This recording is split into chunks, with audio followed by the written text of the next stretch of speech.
De que o Cerceda tivo moi mala sorte despois, con todo o merecemento, de tiñase que haber levado esos 3 puntos de Abegondo. Non foi posible ese gol marcado a fío do primeiro tempo, a cargo do recén entradañón, pois serviu para que o equipo de Tito Ramallo se levase os 3 puntos de Abegondo ante un Cerceda que o diu todo, pero non foi capaz de culminar ao menos unhas 15 ocasións que dispuxo durante todo o partido. O Depor B, con moitísimo menos sacrificio, con moitísimo menos traballo, pois levouse esta importante vitoria que o primeiro remate de Xaco, isto xurdiu no minuto 3, donde a 3 cuartos de campo o lanzamento se ia por encima da portería que defende Balín.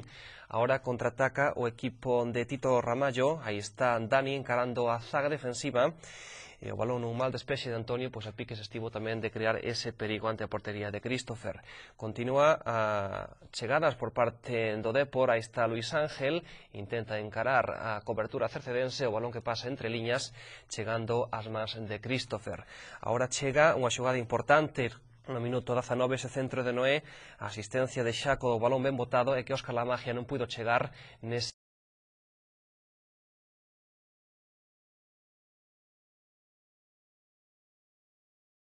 que defende Marcos Balín.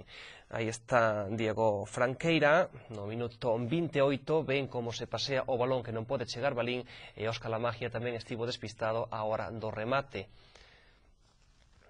Volvese a ver a imaxe, Diego Franqueira deixando para Noé nesta nova situación. A Kelvin asiste para Rodri, e o lanzamento que se foi por encima da portería que de Bautista de banda. Óscar Lamagia que intenta sacar ese centro, aí está Bautista, chega o lanzamento que se vai de tiro cruzado, e aí está Xaco, a pé cambiado, e bota o balón por encima da portería. Kelvin que intenta encarar, e o balón que se pasea aí no a pique, se estivo de chegar Óscar, pero finalmente non puido rematar de primeiras. Continúa a xogada, o lanzamento, e saca Castillo, índose o esférico fora da portería coruñesa.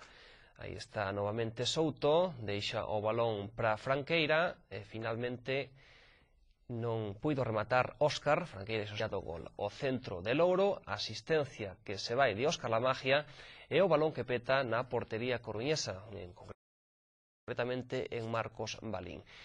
A asistencia agora para Rodri, o lanzapase de Louro, aí estaba ese tiro cruzado de Souto que se non chega a ser rematado por Castillo e ao fondo das mallas. Unha nova asistencia, aí está Fran Castaño, controla este co seu pé dereito, o remate claro de Bautista, e o balón que a piques estivo de entrar na portería que defende Marcos. Aí estaba ese penalti que reclamaba Diego Franqueira, saque de córner de Fran Castaño, e finalmente, pois que non puido ser outra cousa máis que continuara o balón. O centro de Louro, Fran Castaño, ese pase de Bautista anteriormente que se pasea pola portería de Balín. Agora chega a expulsión de Valle, quédase o Fabril con un home menos despois de